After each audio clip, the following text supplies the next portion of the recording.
Welcome back to ജെയിം academy. ഇന്ന് നമ്മളൊരു എൻക്ലക്സ് ആറിന്റെ ക്വസ്റ്റ്യൻ ആണ് ഡീറ്റെയിൽഡ് ആയിട്ട് ഡിസ്കസ് ചെയ്യാനായിട്ട് പോകുന്നത്. അപ്പോൾ ഈ ക്വസ്റ്റ്യൻ ഏതാണെന്നും എങ്ങനെയാണ് ഈ ക്വസ്റ്റിനെ അപ്രോച്ച് ചെയ്യേണ്ടതെന്നൊക്കെ നമുക്ക് ഡീറ്റെയിൽഡ് ആയിട്ട് നോക്കിയിട്ട് വരാം. സോ വീഡിയോയിലേക്ക് കടക്കാം.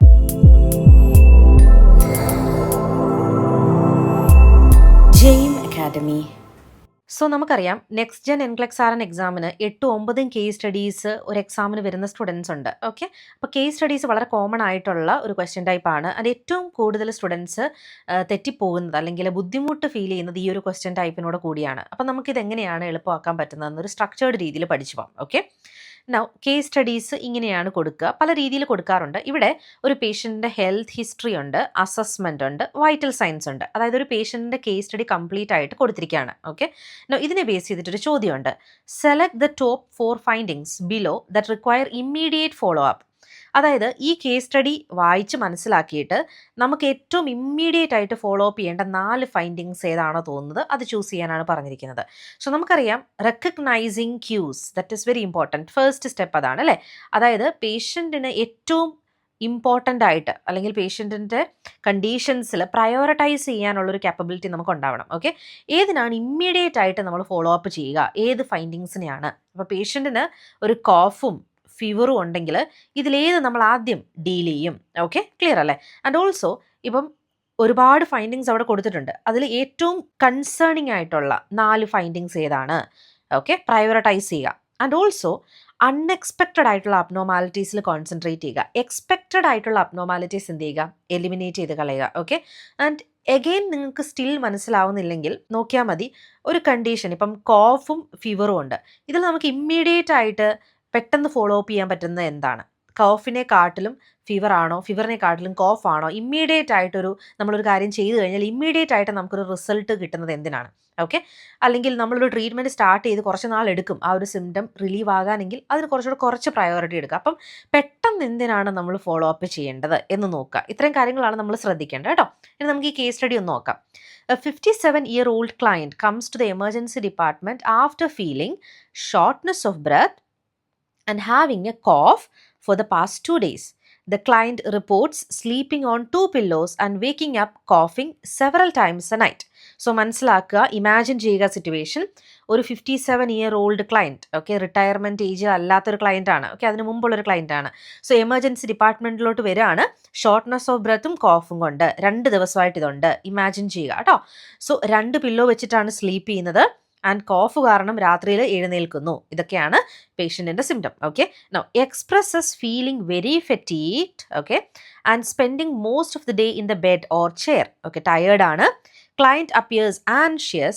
He has a history of hypertension, hyperlipidemia, chronic stable angina, diabetes mellitus type 2. Client expresses concern of inability to afford current medication. So problems നമ്മൾ ഹൈലൈറ്റ് ചെയ്തു. എന്തൊക്കെയാണ്? Shortness of breath, cough, tiredness, anxiety, പിന്നെ history ആയ hypertension, hyperlipidaemia, chronic stable angina, diabetes mellitus and current medication afford ചെയ്യാൻ സാധിക്കുന്നില്ല. Okay, ഇത്രയാണ് പേഷ്യൻ്റെ problems. ഇനി അസസ്മെൻറ്റിലോട്ട് വരുമ്പോൾ അസസ്മെൻറ്റിൽ കൊടുത്തിരിക്കുന്നത് പേഷ്യൻ്റ് ഓറിയൻറ്റഡ് ആണ്. ഓക്കെ, പ്രോബ്ലം ഒന്നുമില്ല, ന്യൂറോളജിക്കലി പ്രോബ്ലം ഒന്നുമില്ല. ക്രാക്കിൾസ് ഉണ്ട്. ഓക്കെ, ക്രാക്കിൾസ് ഉണ്ട്. S1 S2 sound and S3 also present ആണ്. Bowel sound normoactive, capillary refill, okay, and pulse, pitting oedema important ആണ്. പിറ്റിംഗ് എഡിമ കൊടുത്തിട്ടുണ്ട് കേട്ടോ, 1+ പിറ്റിംഗ് എഡിമ. ഇത്രയാണ് കൊടുത്തിരിക്കുന്നത്, അതും ബയലാറ്ററൽ ലോവർ എക്സ്ട്രിമിറ്റീസിൽ. ഓക്കെ, വൈറ്റൽ സയൻസിൽ അപ്പോൾ ഇത് അസസ്മെൻ്റ് ആണ് നമ്മളിപ്പോൾ കണ്ടത്. ആൻഡ് വൈറ്റൽ സയൻസിൽ pulse rate 115, respiratory rate 25, temperature almost നോർമലാണ്, ആൻഡ് BP ആണ് കുറച്ച് ഹൈ ആയിട്ട് നിൽക്കുന്നത്. ഓക്കെ, ഇത്രയാണ് വൈറ്റൽ സയൻസിലുള്ളത്. അപ്പോൾ ഒരു പേഷ്യൻറ്റിൻ്റെ കംപ്ലീറ്റ് കേസ് സ്റ്റഡി നമുക്ക് കിട്ടിയിരിക്കുകയാണ്. ഇനി ഇതിൽ ഏറ്റവും ഇമ്മീഡിയറ്റ് ആയിട്ട് ഫോളോ അപ്പ് ചെയ്യേണ്ട കാര്യം എന്താണ്? അപ്പോൾ നമുക്ക് പല കണ്ടീഷൻസ് ഉണ്ട്, ഇവിടെ പല കാര്യങ്ങളുണ്ട്. ഇതിൽ ഏറ്റവും നമുക്ക് ഇമ്പോർട്ടൻ്റ് ആയിട്ട് തോന്നുന്ന കാര്യം എന്താണെന്നാണ്. ഓക്കെ, നൗ ഫസ്റ്റ് നമ്മൾ ഫോക്കസ് ചെയ്യേണ്ടത് നമുക്കറിയാലോ, പേഷ്യൻറ്റിൻ്റെ റെസ്പിറേഷൻ, ബ്രീത്തിങ്, ഇതിലൊക്കെ ഒരു പ്രോബ്ലം ഉണ്ടെങ്കിൽ നമ്മൾ ഫോക്കസ് ചെയ്യേണ്ടതാണ്. നോ പേഷ്യൻറ്റിൻ്റെ ഷോർട്ട്നെസ് ഓഫ് ബ്രെത്ത് ഉണ്ട് അല്ലേ, ഷോർട്ട്നെസ് ഓഫ് ബ്രെത്ത് ഉണ്ട്, 2 പില്ലോ വെച്ചാണ് സ്ലീപ്പ് ചെയ്യുന്നത്, ഇതൊക്കെ പറയുന്നുണ്ട്. അപ്പോൾ റെസ്പിറേഷൻ ഇസ് എ പ്രോബ്ലം അല്ലേ. റെസ്പിറേഷൻ നമ്മൾ ഇമ്മീഡിയറ്റ് ആയിട്ട് ഫോളോ അപ്പ് ചെയ്യേണ്ട ഒരു പ്രോബ്ലമാണ്. Okay, and also pulse oximeter reading എത്രയായിരുന്നു? 89% ആണ്. Okay, 89% on room air. So again നമുക്ക് പൾസ് ഓക്സിമീറ്റർ റീഡിങ് നമുക്ക് ഇമ്പോർട്ടൻ്റ് ആയിട്ട് നോക്കേണ്ടതാണ് അതിൻ്റെ കൂട്ടത്തിൽ തന്നെ. ഓക്കെ, ആൻഡ് ദെൻ പേഷ്യൻറ്റിന് എന്തുണ്ട്, കോഫ് ഉണ്ട്, എഡിമയുണ്ടെന്ന് പറയുന്നുണ്ട് ആദ്യം. കോഫിനും എഡിമയ്ക്കും നമ്മൾ എന്തായിരിക്കും ചെയ്യാൻ പോകുന്നത്? ഇമ്മീഡിയറ്റ് ആയിട്ട് നമുക്ക് എന്തെങ്കിലും ചെയ്യാൻ പറ്റുമോ? കോഫ് കുറയ്ക്കാനോ എഡിമ കുറയ്ക്കാനോ? ഇല്ല അല്ലേ.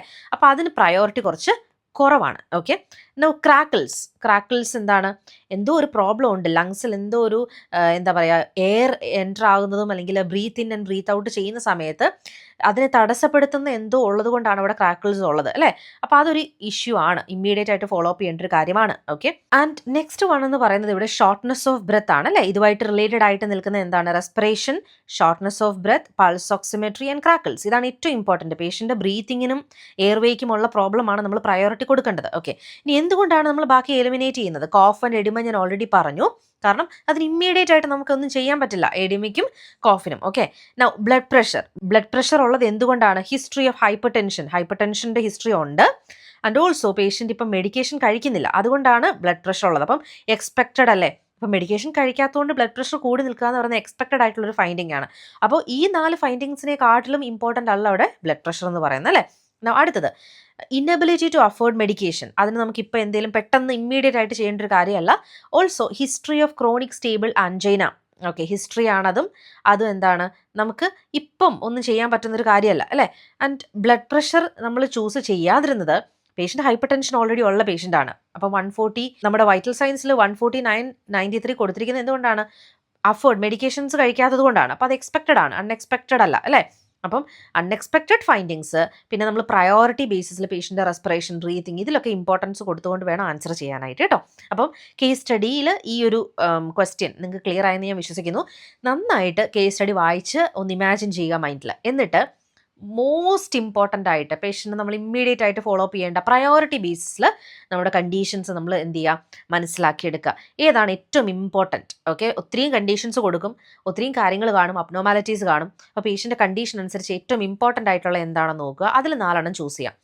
ഇവിടെ crackles, respiration, pulse oximetry and shortness of breath ഇതിനെക്കാട്ടിൽ ഇമ്പോർട്ടൻ്റ് അല്ല മറ്റൊന്നും. ഓക്കെ, കോഫ് ആൻഡ് എഡിമ നമ്മൾ എലിമിനേറ്റ് ചെയ്ത് കളഞ്ഞത് അത് ഇമ്പോർട്ടൻ്റ് ആണ്.